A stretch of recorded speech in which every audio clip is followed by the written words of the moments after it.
اور آخر میں ام لکھ کے دوسری چیز کو لکھ دیں گے. مثال کے طور پر یہاں پر میں سب سے پہلے حمزہ استفہام لکھوں گی اور پھر اس کے بعد مجتہدن لکھ دیتی ہوں اور پھر اس کے بعد میں انتا لکھوں گی اور پھر آخر میں ام لکھ کے کسلانو لکھ دوں گی. تو یہ جملہ کچھ یوں ہو جائے گا مجتہدن انتا ام کسلانو.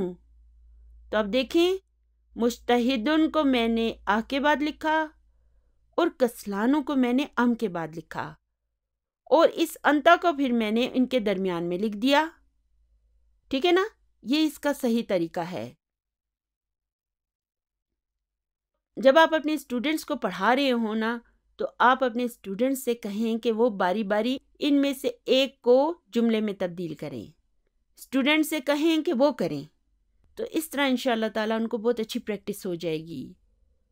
تو اس کے معنی ہو جائیں گے کہ کیا تم محنتی ہو یا سست. مجتہدن کے معنی ہوتے ہیں محنتی اور کسلانو کا مطلب ہوتا ہے سست. تو چلیے دیکھتے ہیں کہ جز نمبر 2 میں ہمیں کون کون سے الفاظ دیے گئے ہیں.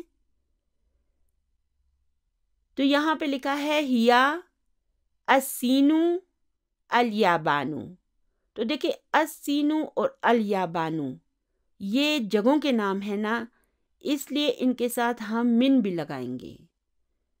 تو ہم اس کا صحیح جملہ بنانے کے لیے سب سے پہلے حمزہ استفہام کو لکھیں گے اور پھر من السینی.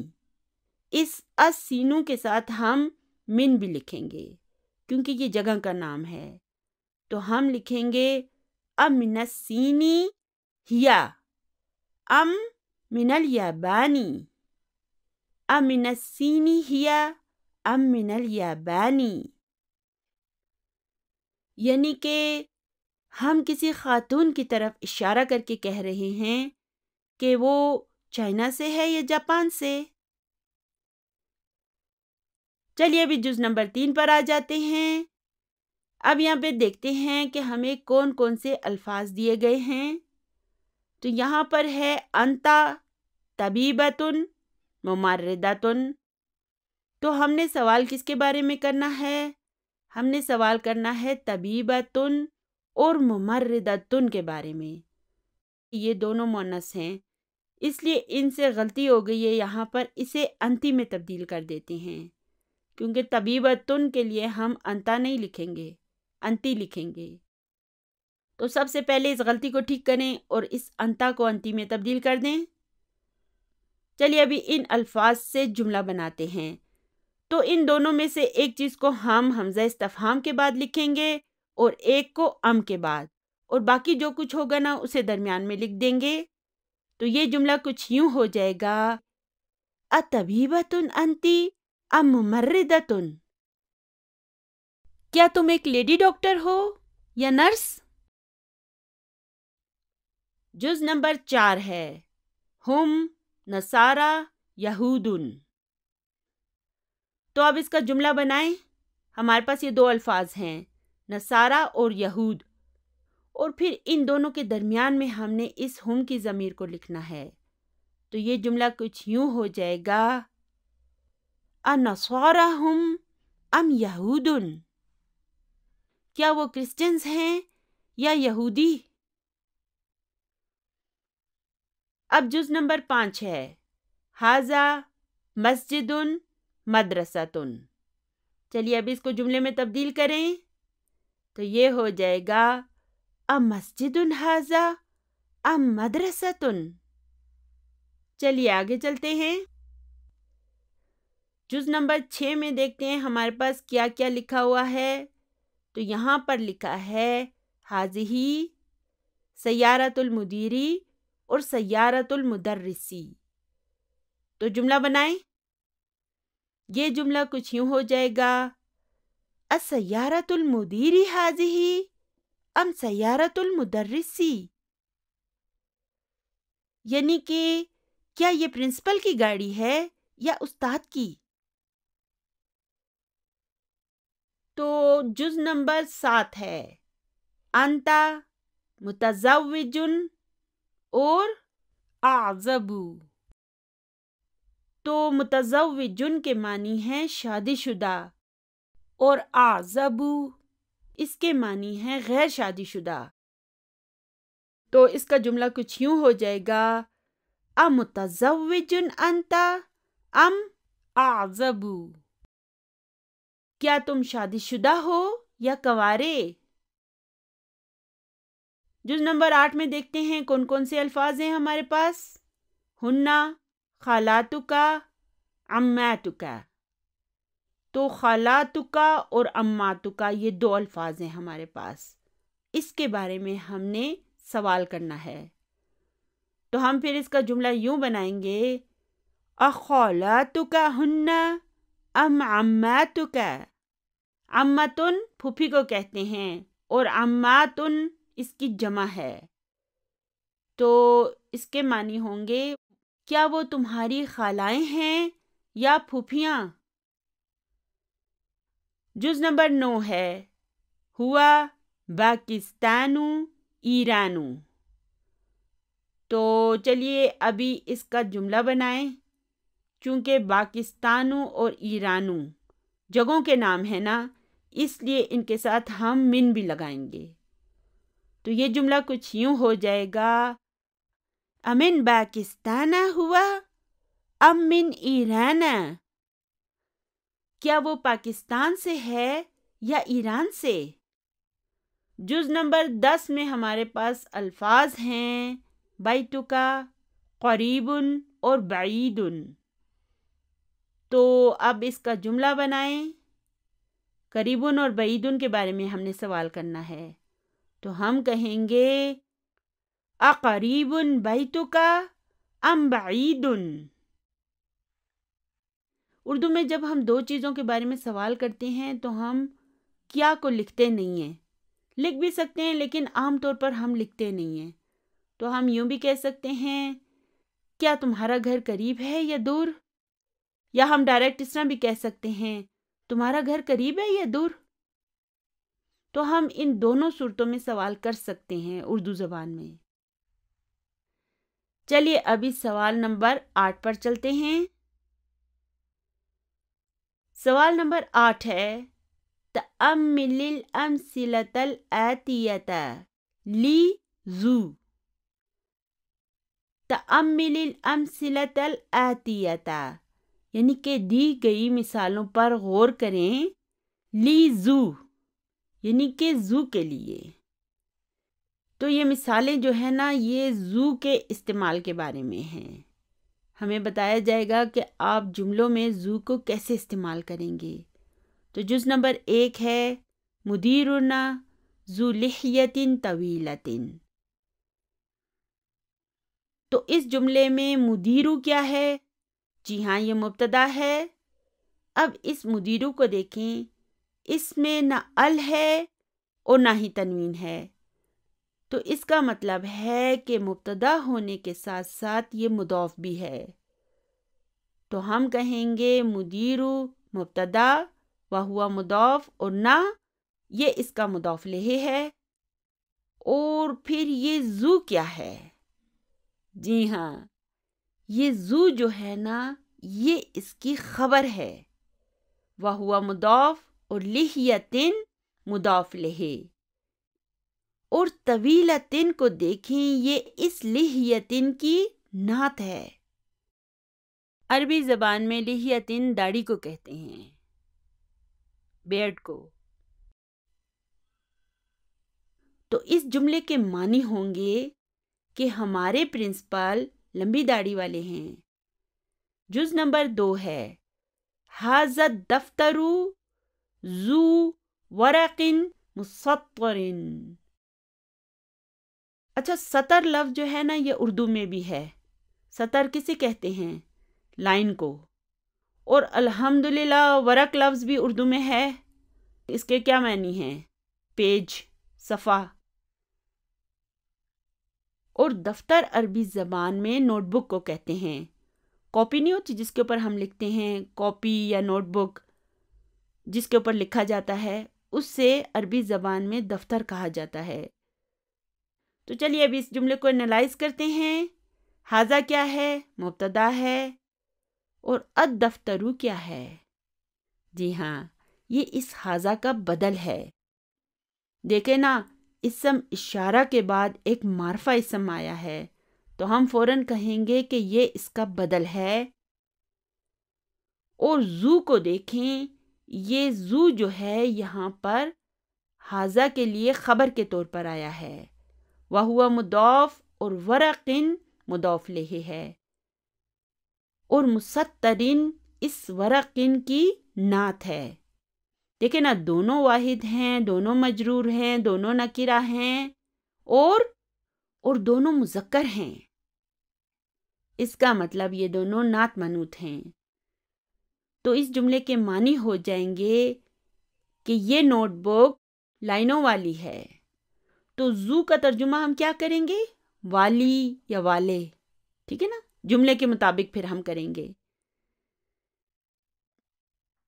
جز نمبر 3 ہے احمد طالب ذو علم و خلق۔ تو احمد کیا ہے؟ مبتدا ہے، اور طالب اس کی خبر ہے۔ اچھا، تو پھر یہاں پہ ذو کیا ہے؟ یہاں پر یہ جو ذو ہے نا، یہ طالب کی نعت ہے۔ وَهُوَ مضاف اور علم اس کا مضاف الیہ ہے۔ حرف عطف ہے، اور خلق جو ہے یہ معطوف علی علم ہے۔ تو اس کے معنی ہوں گے کہ احمد ایک علم والا اور اخلاق والا طالب علم ہے۔ جز نمبر 4 ہے ھذا القمیص ذو کم کثیر۔ تو یہاں پر ھذا کیا ہے؟ مبتدا ہے، اور القمیص کیا ہے؟ ہمیں پتا ہے کہ القمیص ھذا کا بدل ہے، کیونکہ اسم اشارہ کے بعد یہ ایک معرفہ اسم آیا ہے، اس لیے ہمیں پتہ چل گیا کہ یہ اس کا بدل ہے۔ اور یہاں پر پھر یہ ذو کیا ہے؟ یہ ذو جو ہے نا، یہ اس ھذا کی خبر ہے۔ وَهُوَ مضاف اور کمن مضاف الیہ، اور کثیرن اس کمن کی جو ہے یہ نعت ہے۔ کمن کے معنی ہوتے ہیں آستین، وہ قمیص کے جو آستین ہوتے ہیں نا، جسے ہم سلیوز کہتے ہیں، اسے عربی زبان میں کمن کہتے ہیں، سلیوز کو، آستینوں کو۔ اور کثیرن کے معنی ہوں گے چھوٹے، شارٹ۔ تو اس کے معنی ہوں گے کہ یہ قمیص چھوٹی آستینوں والی ہے۔ وَذَاكَ ذُو كُمٍّ طَوِيلٍ۔ پھر آگے دیکھیں، وا حرف عطف ہے، ذاکا مبتدا ہے، اور ذو اس کی خبر ہے۔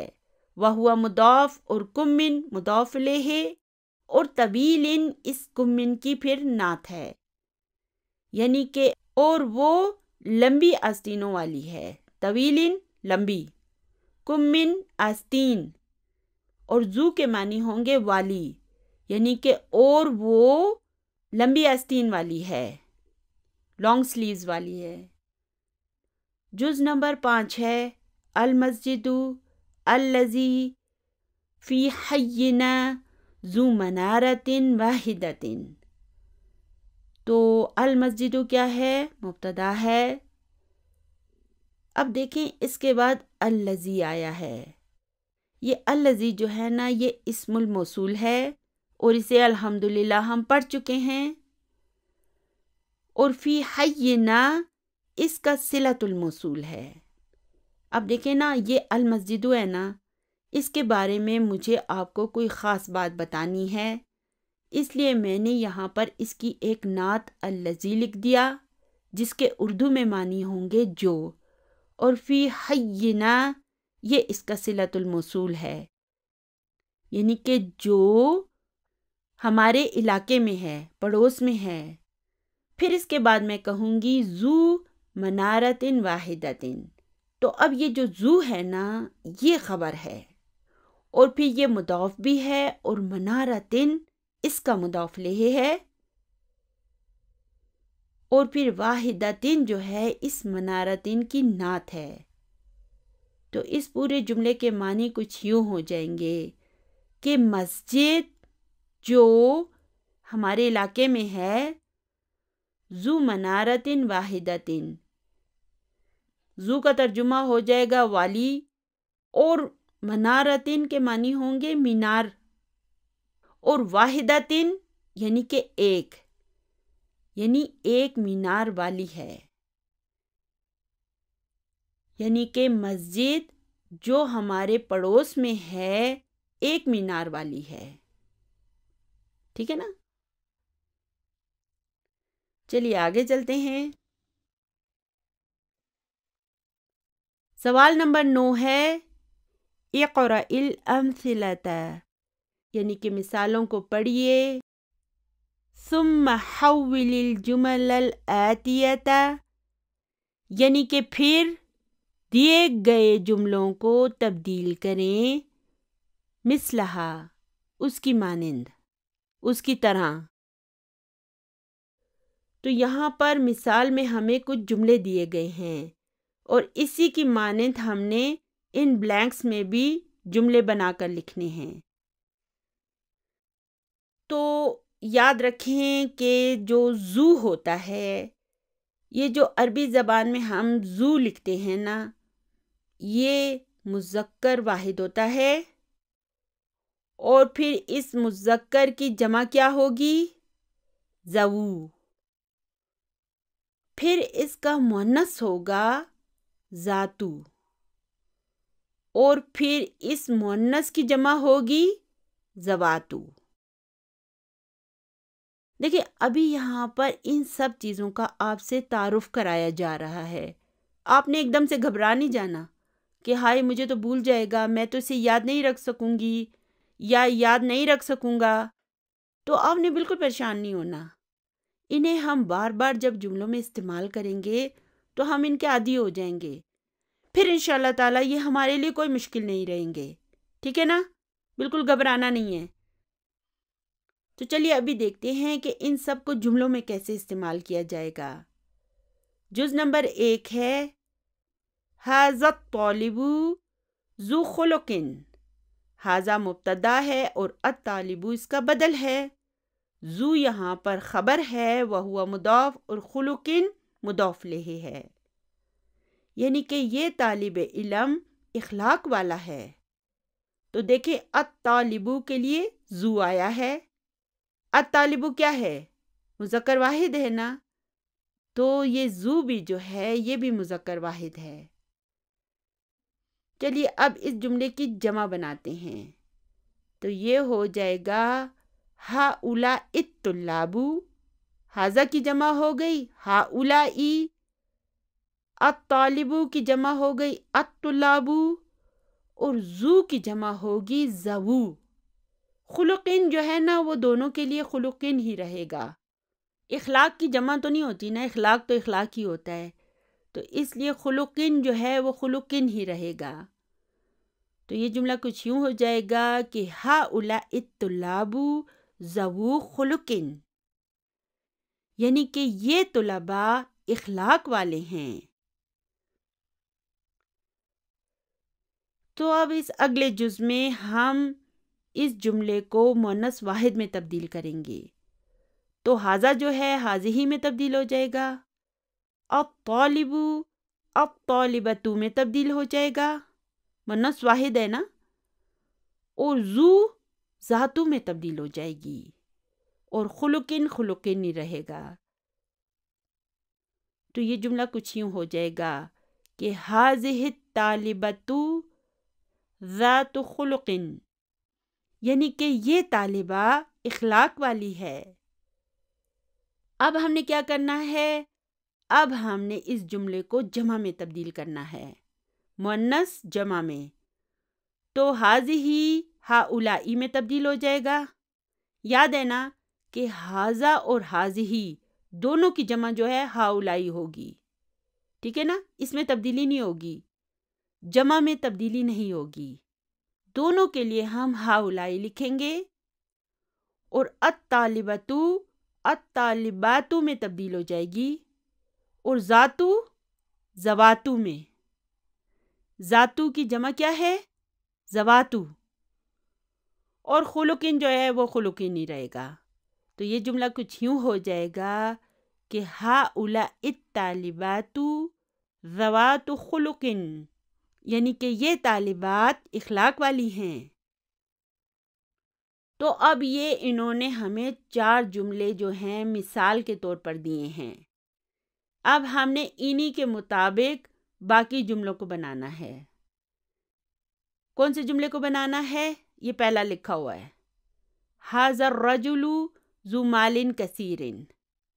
ھذا مبتدا ہے اور رجل اس کا بدل ہے، ذو اس کی خبر ہے، وہو مضاف اور مالن مضاف لہ. اور پھر یہ کثیرن جو ہے اس مالن کی نعت ہے. ٹھیک ہے نا؟ چلیے اب اس جملے کو ہم جمع میں تبدیل کریں گے. تو ھذا کس میں تبدیل ہو جائے گا؟ جی ہاں، ہؤلاء میں. الرجل الرجال میں تبدیل ہو جائے گا. اور ذو جو ہے یہ ذو میں تبدیل ہو جائے گا. یہ اوپر دیکھیں نا، الطلاب کے لیے کیا آیا تھا؟ ذو. تو ہم بھی یہاں پہ پھر ذو لکھیں گے اور پھر آگے مالن کثیرنی لکھ دیں گے. ٹھیک ہے نا؟ تو یہ جملہ کچھ یوں ہو جائے گا کہ ہؤلاء الرجال ذو مالن کثیرن. اور اس کے معنی ہوں گے یہ آدمی زیادہ دولت والے ہیں، کثیر دولت والے ہیں. چلیے تو اب یہاں پر ہمیں کیا کرنا ہے؟ اس جملے کو مؤنث واحد میں تبدیل کرنا ہے. تو ھذا ھذہ میں بدل جائے گا اور الرجل کا مؤنث کیا ہوگا؟ المرأۃ. اس کا مؤنث ہوگا المرأۃ. خاتون کو کہتے ہیں المرأۃ. اور ذو جو ہے یہ پھر ذاتو میں تبدیل ہو جائے گا اور مالن کثیرن ہی رہے گا. تو یہ جملہ کچھ یوں ہو جائے گا کہ ھذہ المرأۃ ذات مال کثیر، یعنی کہ یہ عورت زیادہ دولت والی ہے. چلیے اب ہم نے اس جملے کو جمع میں تبدیل کرنا ہے. اچھا یاد رکھیں کہ المرأۃ کی جمع جو ہے نا وہ النساء ہوگی. تھوڑی ڈیفرنٹ ہے نا، ایک دوسرے سے کتنے ڈیفرنٹ ہیں، لیکن المرأۃ کی جمع النساء ہوگی. تو ہم یہاں پر لکھیں گے ہؤلاء. ہمیں پتہ ہے کہ مذکر مؤنث دونوں کے لیے ہؤلاء آتا ہے، اس لیے ہم یہاں پر سب سے پہلے ہؤلاء لکھیں گے، پھر لکھیں گے النساء اور پھر لکھیں گے ذواتو، پھر اس کے بعد ہم لکھیں گے مالن کثیرن. تو یہ جملہ کچھ یوں ہو جائے گا کہ ہؤلاء النساء ذوات مال کثیر، یعنی کہ یہ عورتیں زیادہ دولت والی ہیں. چلیے آگے چلتے ہیں. اب جز نمبر 10 ہے ادخل لعل علی الجمل الآتیۃ علما بأن لعل من اخوات ان. تو یہاں پہ ہمیں کہا جا رہا ہے کہ دیے گئے جملوں میں لعل کو شامل کریں، علما جانتے ہوئے، بأن لعل من اخوات ان کہ لعل جو ہے وہ ان کی بہنوں میں سے ایک ہے. ٹھیک ہے نا؟ تو ہم نے اپنے ذہن میں یہ رکھنا ہے کہ لعل جو ہے نا وہ ان کی بہن ہے. اب اسے ہم نے ان جملوں میں شامل کرنا ہے. تو آپ کو یاد ہوگا کہ میں نے آپ کو بتایا تھا کہ لعل کے 2 معنی ہوتے ہیں. اس کا ایک معنی ہوتا ہے امید اور دوسرا خوف، خدشہ. انگلش میں ہم اس کی ٹرانسلیشن کریں گے ہوپ اور فیئر سے.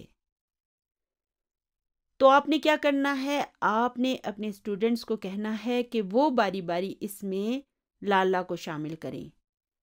لالا بھی وہی سب کرے گی جو انا کرتی تھی۔ ان سب بہنوں کا میں نے آپ کو بتایا ایک ہی کام ہے۔ کیا کام ہے؟ یہ اپنے بعد آنے والے اسم کو منسوب کر دیتی ہیں، خبر سے چھیڑ چھاڑ نہیں کرتی ہیں۔ خبر جو ہے نا وہ مرفوع ہی رہنے دیتی ہیں۔ مفرد خبر جو ہوتی ہے نا وہ اس کی بھی مرفوع ہی ہوتی ہے، لیکن ان کا مسئلہ یہ ہے کہ یہ اپنے بعد آنے والے اسم کو منسوب کر دیتی ہیں۔ تو اب یہاں پر جز نمبر 1 ہے ہوا بخیرن۔ تو ہوا کیا ہے؟ یہ مرفوع ضمیر ہے نا، تو چلیے ابھی اس میں لالا کو شامل کریں تو یہ کیا ہو جائے گا؟ یہ ہوا جو ہے نا یہ ہو میں تبدیل ہو جائے گا۔ کیوں تبدیل ہو جائے گا؟ کیونکہ ہوا جو ہے یہ مرفوع ضمیر ہے اور ہو جو ہے وہ منصوب یا مجرور ضمیر کہلاتی ہے۔ جب ہم نے کسی منصوب یا مجرور اسم کی جگہ کسی ضمیر کو لگانا ہوتا ہے تو ہم متصل ضمائر میں سے کسی ضمیر کا انتخاب کرتے ہیں۔ تو متصل ضمائر میں ہوا کی جگہ کیا آئے گا؟ ہو۔ تو یہ ہو جائے گا لعلہ بخیرن۔ تو اب لعلہ کے آنے کے بعد ہم کہیں گے کہ لعلہ من اخواتی انا ہے۔ لعلہ کیا ہے؟ یہ انا کی بہن ہے۔ اور پھر اس کے بعد جو یہ ہو ہوگا نا اسے ہم کہیں گے کہ یہ اسم لعلہ منصوب ہے، اور بخیرین کو ہم کہیں گے کہ یہ جار مجرور خبر لعلہ ہے۔ ٹھیک ہے؟ یعنی کہ امید ہے کہ وہ خیریت سے ہوگا۔ جز نمبر 2 ہے ہم بخیرین۔ چلیے ابھی اس ہم کو منصوب ضمیر میں تبدیل کریں تو ہم جو ہے نا وہ مرفوع اور منصوب دونوں صورتوں میں ہم ہی رہے گا۔ متصل ضمائر میں بھی ہم ہی رہتا ہے اور منفصل ضمائر میں بھی ہم ہی رہتا ہے۔ تو لعلہ کو جب ہم اس جملے میں شامل کریں گے تو ہم کہیں گے لعلہم بخیرن۔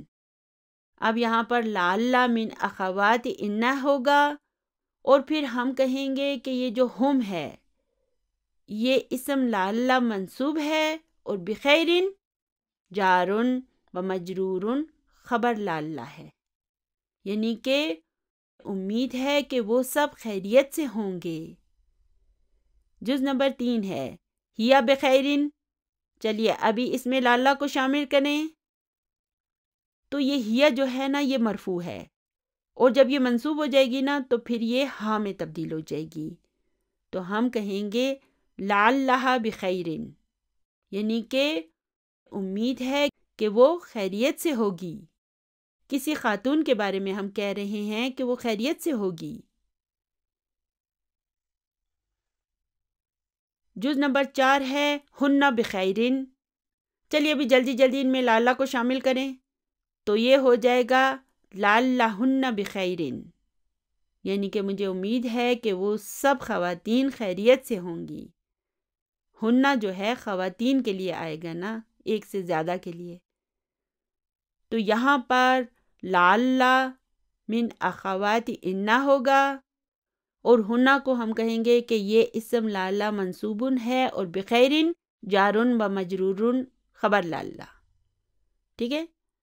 چلیے اب انتا میں لعلہ کو شامل کریں تو یہ انتا جو ہے نا یہ مرفوع ضمیر ہے، اور جب یہ منصوب میں تبدیل ہوگا تو یہ کا میں تبدیل ہو جائے گا، تو یہ ہو جائے گا لعلک بخیرن۔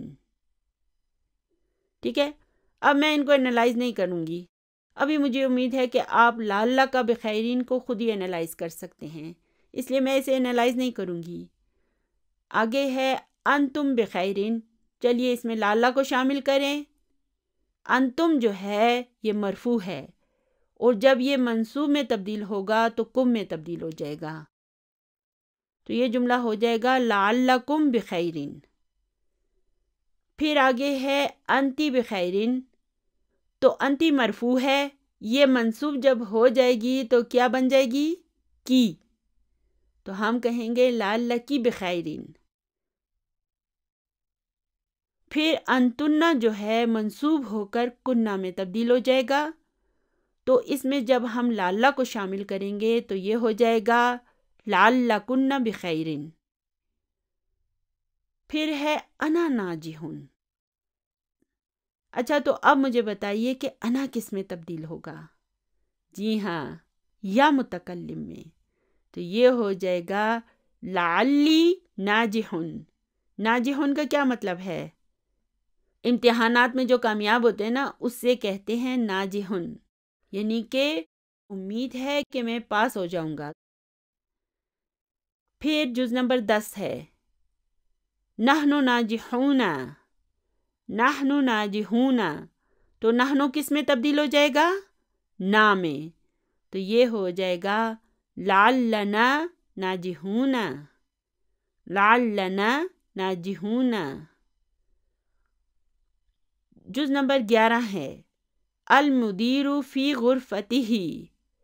یہاں پر المدیر مبتدا ہے اور فی غرفتی جار و مجرور شبہ جملہ خبر ہے، اور غرفتی مضاف بھی ہے اور ہی اس کا مضاف الیہ ہے، یعنی کہ پرنسپل اپنے کمرے میں ہے.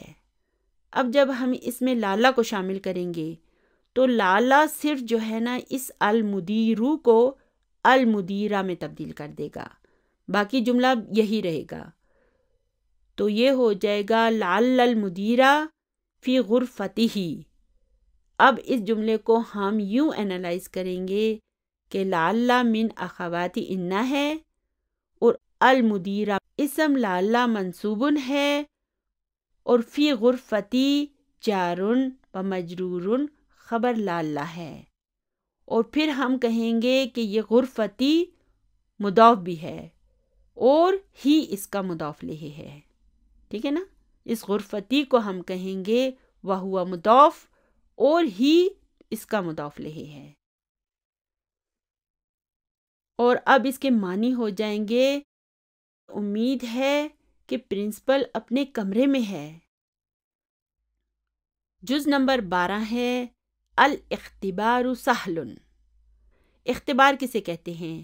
ایگزام کو، امتحانات کو عربی میں اختبار کہتے ہیں.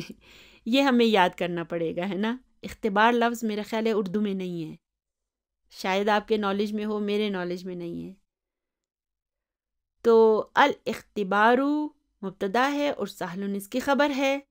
چلیے اس میں لعل کو شامل کریں تو یہ ہو جائے گا لعل الاختبار سہل. لعل من اخوات ان ہے اور الاختبار اسم لعل منصوبن کے لائے گا اور سہل کو ابھی ہم خبر لعل کہیں گے. ٹھیک ہے نا؟ یعنی کہ امید ہے کہ امتحان آسان ہوگا. تو آج کی اس ویڈیو کو ختم کرنے سے پہلے ایک کام کرتے ہیں، لیسا کے بارے میں کچھ بنیادی معلومات حاصل کر لیتے ہیں. اگلے سبق میں ہم لیسا کو پڑھیں گے. کسے پڑھیں گے؟ لیسا کو. لیسا جو ہے یہ کوئی نارمل فعل نہیں ہے، بلکہ یہ ایک فعل ناقص ہے، یعنی اس کا شمار فعل ناقص یعنی کہ ویک ورب میں ہوتا ہے. چلیے اسے غور سے دیکھیں. اس کے درمیان میں یہ یا ہے اور اس یا پر کیا ہے؟ جی ہاں، اس یا پر سکون یعنی کہ جزم لگی ہوئی ہے. یاد رہے کہ عربی زبان کا ایک مسئلہ ہے کہ عربی زبان میں دو سکون جو ہے نا وہ اکٹھے نہیں آ سکتے، کیونکہ جب دو سکون اکٹھے ہو جاتے ہیں تو ہم اسے پڑھ ہی نہیں سکتے. تو جب دو سکون اکٹھے ہو جائیں اور ان دونوں میں سے کوئی ایک ویک لیٹر ہو، ویک لیٹر کون کون سے ہیں؟ یا، واو اور الف، یہ ویک لیٹرز ہیں. تو اگر دو سکون اکٹھے ہو جائیں اور ان میں سے کوئی ایک ویک لیٹر ہو تو پھر ہم کیا کرتے ہیں؟ تو پھر ہم اس ویک لیٹر کو حذف کر دیتے ہیں، یعنی کہ ڈراپ کر دیتے ہیں۔ تو چلیے اب ایسا کرتے ہیں کہ اس لیسا کی فعل ماضی کی گردان بناتے ہیں۔ تو چلیے اب ہوا کے سامنے ہم کیا لکھیں گے؟ لیسا۔ پھر ہما کے سامنے لیسا، ہوم کے سامنے لیسو، اور پھر ہیا کے سامنے کیا لکھیں گے؟ لیست اور لیستا۔ ہما کے سامنے پھر ہم لکھیں گے لیستا۔ اچھا تو پھر اس کے بعد کیا ہوگا؟ رکیے، یہاں پر ہمیں ذرا رکنا پڑے گا، کیونکہ آپ کو تو پتا ہے کہ ہننا کی کچھ خاص شرائط ہیں۔ آپ کو یاد ہے کہ ہننا میڈم نے کون کون سی شرائط پیش کی تھی؟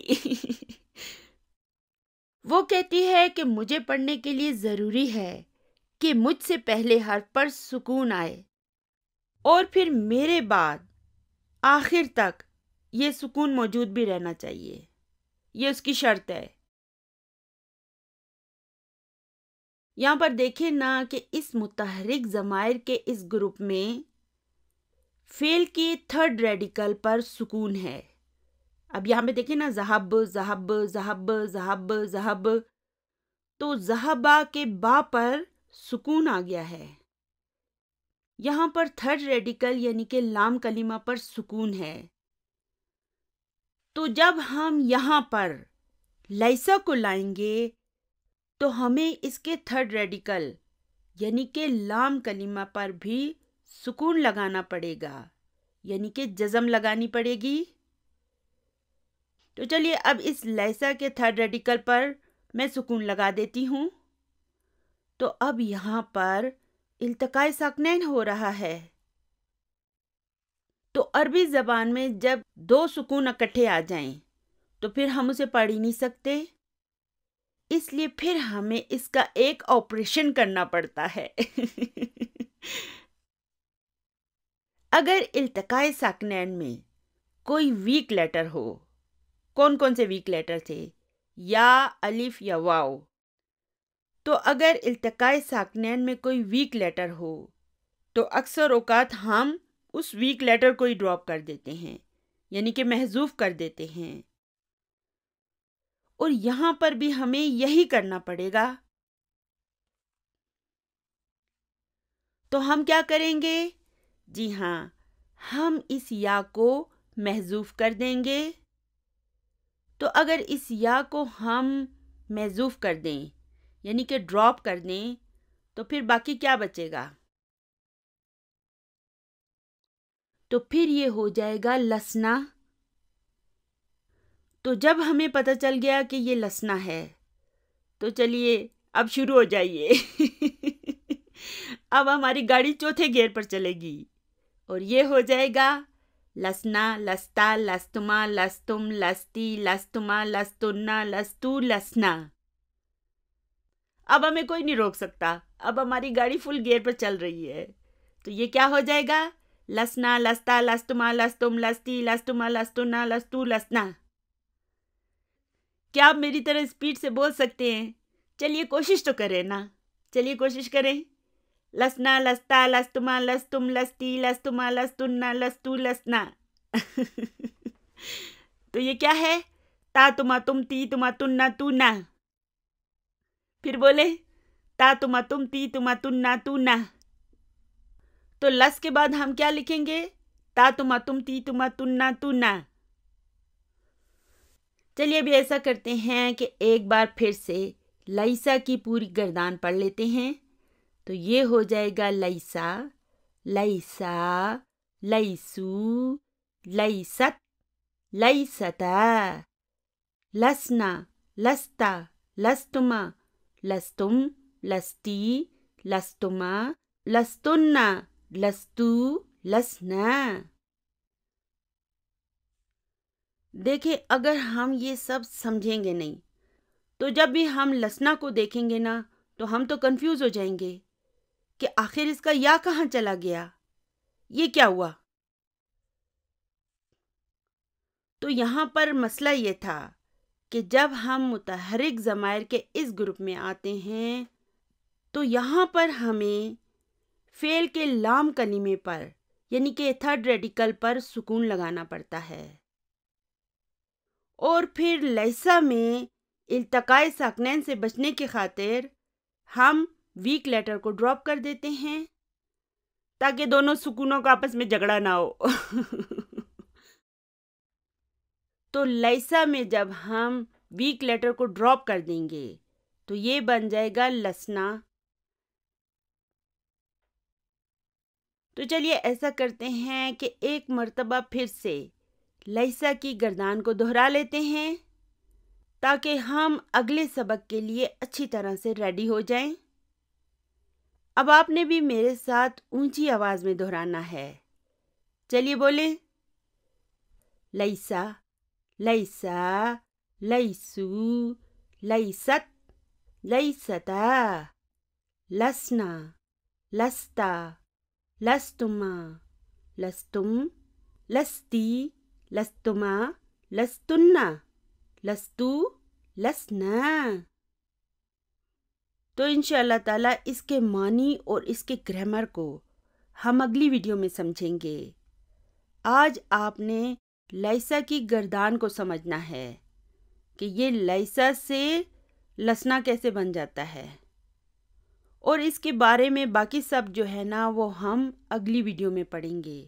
اس کا ترجمہ اور اس کا گرامر جو ہے نا وہ ہم اگلی ویڈیو میں پڑھیں گے، ٹھیک ہے نا؟ پریشان ہونے کی ضرورت نہیں ہے۔ آج آپ اتنا ہی یاد رکھیں کہ لیسا لسنا کیسے بن جاتا ہے، کیا وجہ ہے، کس وجہ سے یہ لسنا میں تبدیل ہو جاتا ہے، ٹھیک ہے نا؟